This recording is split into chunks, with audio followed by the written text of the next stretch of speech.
Om Namo Bhagavate Ramakrishnaya for seekers of God.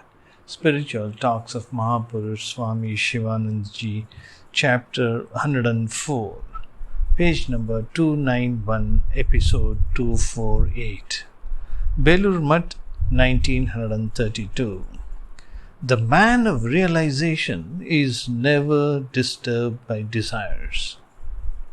Mahapurush Ji had hardly any sleep in those days. Mahapurush Maharaj had hardly any sleep in those days. He was all the time merged in bliss in one or other of various divine moods. From Mahapurush Maharaj's talks with the numberless devotees and inmates of the monastery who visited him during the daytime, one could get an inkling of the blissful state he was in. At times, Mahapurush Maharaj talked of such high states of realization that most people failed to grasp their meaning. The state became more manifest at night. Mahapurush Maharaj would then sometimes sing religious songs in a very low tone, and at other times he would intone verses of the Upanishads, the Gita, the Chandi, or the Bhagavata. Often enough, Mahapurush Maharaj would suddenly stop in the midst of his chanting and sit silently, absorbed in his own mood. Very often he would become unaware of the outer world and his surroundings. One night, Mahapurush Maharaj sat on his bed with eyes shut. It was about 2 o'clock. The whole monastery, the whole Belur Mutt was perfectly silent.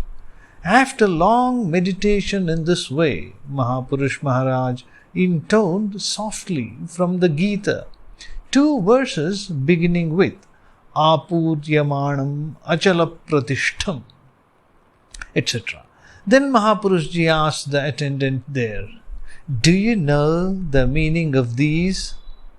The attendant kept silent, and so Mahapurush Maharaj said, "Just as the sea, always full and steady, remains undisturbed by the entry of water from the rivers, etc., similarly, although thoughts of desirable things may rise as a result of past tendencies in a man of realization, still his mind is not disturbed at all. Just like the full, unagitated sea. Having realized the absolute state of peace, he remains contented in his self, in his Atman. But people running after enjoyment can never attain peace." Mahapurush Maharaj says, "But people running after enjoyment can never attain peace. True peace comes to one who renounces all kinds of desire, becomes passionless, egoless, and devoid of the idea of possession. True peace comes to one who renounces all kinds of desire, becomes passionless, egoless, and devoid of the idea of possession." To be continued. Om Shanti Shanti Shanti Harihi Om Tat Sat Shri Ramakrishna Arpanamastu.